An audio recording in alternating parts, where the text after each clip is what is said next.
मन तो पूरी तरह से बना लिया था कि पैट कमिंस अपने को चाहिए ही चाहिए। तो फिर चलते गए ऐसे, वो कहते ना पैडल उठाते गए 20 करोड़ हो गए। मैंने कहा हाथ जोड़ा, मैंने कहा सर थोड़ा सा सोच लो, क्योंकि अगर पैट कमिंस आपको 20 करोड़ में मिले, पौने 24 करोड़ रुपए आपके पास हैं, क्या दोनों एंड से बॉलिंग करेंगे पैट कमिंस? ओके, वो नहीं मिले, पर क्या मिला, क्या हुआ, let's talk about the RCB.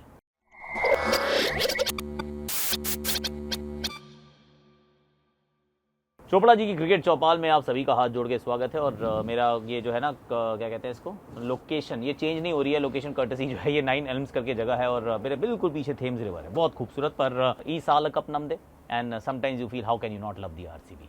क्योंकि आरसीबी की जब आप फिलॉसफी की तरफ देखते हैं, जब उन्होंने ट्रिपल एच को छोड़ा, हासरंगा को छोड़ दिया, हेजलवुड को छोड़ दिया, हर्षल को छोड़ दिया, इनफैक्ट हर्षल हमारे साथ जियो सिनेमा पे भी थे, उन्होंने कहा कि यार मैं सोच रहा था कि मेरा एक सीजन अच्छा नहीं रहा, लेकिन उससे पहले 2 बहुत अच्छे थे, तो may be they will show a little more faith. पर नहीं, पर हर्षल ने बताया कि कोई कम्युनिकेट भी नहीं करता। ऐसा नहीं है कि कोई कम्युनिकेट कर दे कि भैया चलो देखो आपको हम नहीं लेने वाले हैं, हम आपको रिलीज कर रहे हैं। अरे ठीक है, तो बाद में पता चलता है कि अब हो गया, अब अपन रिलीज हो चुके हैं और किसी और फ्रेंचाइज के पास जाएंगे। पर जब आप 3 दिन ऐसे बॉलर्स को छोड़ देते हैं, तो आपका पहले ही ड्यूटी होती है, प्राइमरी ड्यूटी होती है कि आप बॉलर्स पिक करें। उसके बाद अगर आप याद करें कि आप कहाँ खेलते हैं, तो फिर वो प्राइमरी ड्यूटी से भी ज़्यादा ऑब्लिगेशन हो जाती है कि भैया अब आप बॉलर पिक करें, क्योंकि चिन्ना स्वामी में अच्छे गेंदबाजों की मतलब बोलती बंद हो जाती है। तो अब गेंदबाज खरीदने थे, पैट कमिंस को खरीदने जा रहे थे, और अगर खरीद लेते, मान लीजिए अगर उस समय वो एसआरएच पुल आउट कर जाता और उनको 20 करोड़ का कहीं मिल जाता पैट कमिंस, तो स्वेयर टू गॉड इनकी टीम बहुत कमज़ोर हो जाती, क्योंकि इन्होंने जब इतने सारे छोड़ दिए और 20 करोड़ का पैट कमिंस ऑन चिन्ना स्वामी का सरफेस, छोटा सा ग्राउंड, सपाट पिच, बहुत पिटाइयाँ होती, और ये टीम भी बहुत पिटाई खाती। तो फिर प्लीज़ मेरी क्रिसमस और हैप्पी न्यू ईयर का कार्ड भेजिए आप हैदराबाद को, क्योंकि उन्होंने आपको बचा लिया। They just went all out and you got saved. पर उसके बाद बड़ा इंटरेस्टिंग था कि इन्होंने जराल कोएत्जे के लिए कुछ नहीं किया, they didn't bid for him, और मिचेल स्टार्क के लिए भी कोई इंटरेस्ट नहीं दिखाया।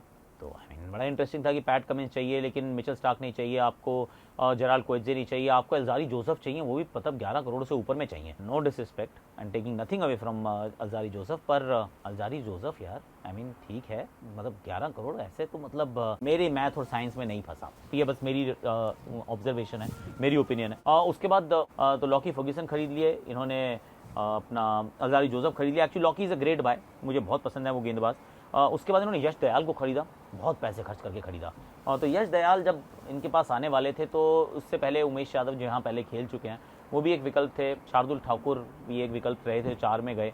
पर यश को इन्होंने खूब पैसे खर्च करके इन्होंने यश को भी खरीद लिया। फिर इन्होंने टॉम करन को भी खरीद लिया। अभी 4 मैच के लिए बीबीएल में बैन हुए हैं, क्योंकि वो पिच के ऊपर बॉलिंग करने की ट्राई कर रहे थे। अभी अंपायर कह रहा है मत भाग यार, नहीं माना उन्होंने, 4 मैच के लिए बैन है।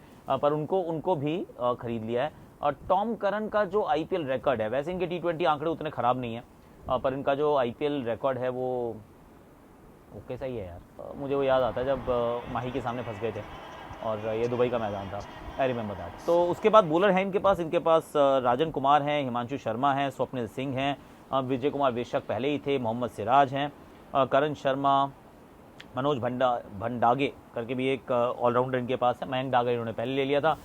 मेरे हिसाब से बॉलिंग में अभी भी वो जो स्पिन इनकी है वो स्पिन हल्की है, क्योंकि करण शर्मा और मयंक डागर और हुएवर जो भी नाम है उनसे बहुत ज़्यादा आप उम्मीद नहीं करते। अगर मिल सकता था तो आप ले लेते, क्योंकि पिछले साल तक आपने वनिंदु हसरंगा को रखा था। यहाँ पे ना क्वालिटी चाहिए होती है जिस मैदान पे ये खेलते हैं, इट्स जस्ट माई 2 सेंट्स। और फास्ट बॉलिंग के अंदर फास्ट बॉलिंग इकट्ठी तो बहुत की है, लॉकी, अल्जारी, टॉम करन को खिला नहीं पाएंगे, आपको लग रहा है खिलाएंगे पर खिला नहीं पाएंगे, क्योंकि ऊपर से होंगे फाफ, बीच में होंगे कैमरन, नीचे होंगे ग्लेन मैक्सवेल।